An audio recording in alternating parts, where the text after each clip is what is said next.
അളിയൻ ഇവിടെ ഉണ്ട്, ഇങ്ങോട്ട് വരല്ലേ? അങ്ങനെ ഉപദ്രവിക്കാൻ യക്ഷി വരല്ലേ എന്ന്.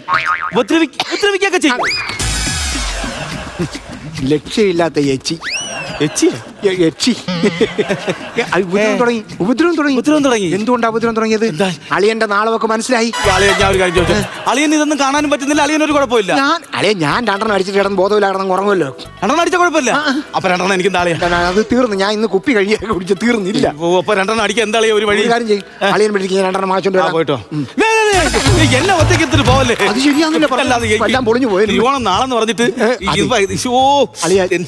ടെൻഷൻ. ഇതിപ്പോ എന്തോ ചെയ്യും എന്താന്നറിയാവോ?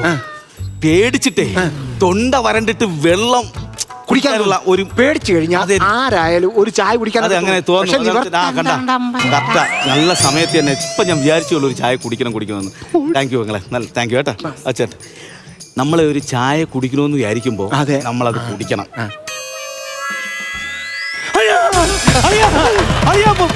നേരത്തെ ഞാൻ ഇവിടെ വെച്ച് കണ്ടെന്ന് പറഞ്ഞില്ലേ, അവൾ ഇപ്പൊ ഇവിടെ വന്നിട്ട് പോയാ എവിടെ? ഇപ്പൊ ഇവിടെ ചായ കൊണ്ടുവന്നാ കണ്ട?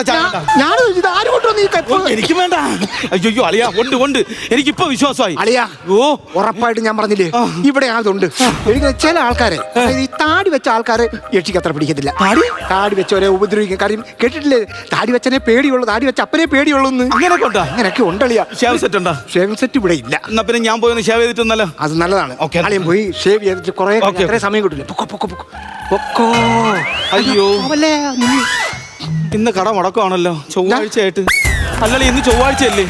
അപ്പൊ ഇന്ന് കട തുറക്കത്തില്ല, പിന്നെ എങ്ങനെ ഷേവ് ചെയ്യും? ഒരു തരത്തിലും അതാണ്, ഒരു തരത്തിൽ എന്നെ ഷേവ് ചെയ്യാൻ സമ്മതിക്കത്തില്ല. ഒരു കാര്യം ചെയ്യാം, അത് മാത്രമല്ല ഞാനിപ്പോ ഇവിടെ നിന്ന് ഒറ്റയ്ക്ക് രക്ഷപ്പെട്ട് പോയാലേ നിങ്ങൾ ഇവിടെ കിടന്ന് പുഴുക്കും. അത് മാത്രമല്ല വേറൊരു കാര്യം കൂടെ ഉണ്ട്. എന്താ? ഈ പെങ്ങൾ എന്നെ വിളിച്ചു പറയും, എന്റെ ഭർത്താവിനോട് നീ ഒറ്റയ്ക്ക് കൊടുത്തിട്ട് നീ രക്ഷപ്പെട്ടാടാന്ന് ചോദിക്കും. അതുകൊണ്ട് അളിയന്റെ കാര്യത്തിൽ ഒരു തീരുമാനമാകാതെ ഞാൻ ഇവിടെ നിന്ന് പോകത്തില്ല. എന്റെ പുക കണ്ടേ അടങ്ങും. അളിയാ യക്ഷി എവിടെ? യക്ഷികളിയാ എവിടെ അളിയാ? കപ്പെടുത്തോണ്ട് പോണളിയാ. എവിടെ? അതുകൊണ്ട് അങ്ങോട്ട് നോക്ക്. ശരി, ഒരു കപ്പ് പോകുന്നുണ്ട്. കപ്പല്ല, ഒരാളും കൂടെ ഉണ്ട്, അങ്ങോട്ട് നോക്ക്. അളിയാ പെണ്ണ് പോണെന്ന് എനിക്ക് കാണാൻ പറ്റുന്നില്ലടാ. പോത്തെ കാണാൻ പറ്റുന്നില്ലേ? അയ്യോ അപ്പൊ ഇത് വിഷയമാണളിയാ. ഞാൻ പറഞ്ഞില്ലയോ ഇത് വിഷയമാണ്. മേപ്പാടനെ വിളിക്കാം. ഇവിടെ എന്തെങ്കിലും രക്ഷിക്കുന്നതിന് ഉടനെ മേപ്പാടനെ എടുത്തോട്ട് എന്തിനാ പോന്നെ? പിന്നെ കീഴ്പ്പാടനെ വിളിക്കാം. ആരെങ്കിലും വിളിക്കണം, ഒരു മന്ത്രവാദി വിളിക്കാം. എനിക്കറിയാവുന്ന മന്ത്രവാദി ഉണ്ട്. ആരാത്? പണ്ട് ഗുണ്ടായിരുന്നു, ഇപ്പൊ ഭയങ്കര മന്ത്രവാദിയാ. ഈ പുള്ളിയാണെന്നുണ്ടെങ്കിൽ യക്ഷികളെ കണ്ടു കഴിഞ്ഞാൽ ആണിയെടുത്ത് തലയിലെടുത്ത് ഇങ്ങനെ അടിക്കുന്ന സംഭവം ഒന്നും ഇല്ല. പിന്നെന്തുവാ? കമ്പിപ്പാരെടുത്ത് തലയടിച്ചങ്ങ് പൊട്ടിക്കും. അത്രയും വേണോ? പിന്നെ വേണോ? കുഴപ്പമില്ല.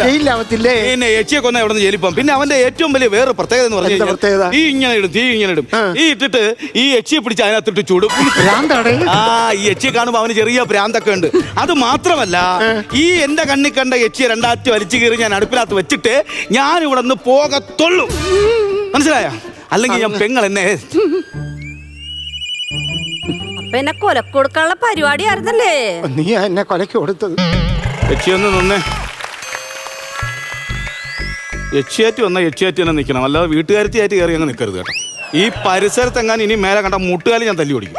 എന്റെ പൊന്നു കൂടപ്പുറപ്പേ, ചോറ്റാനിക്ക് അമ്മ സത്യം, ഞാൻ ഈ ഏരിയ വരൂല.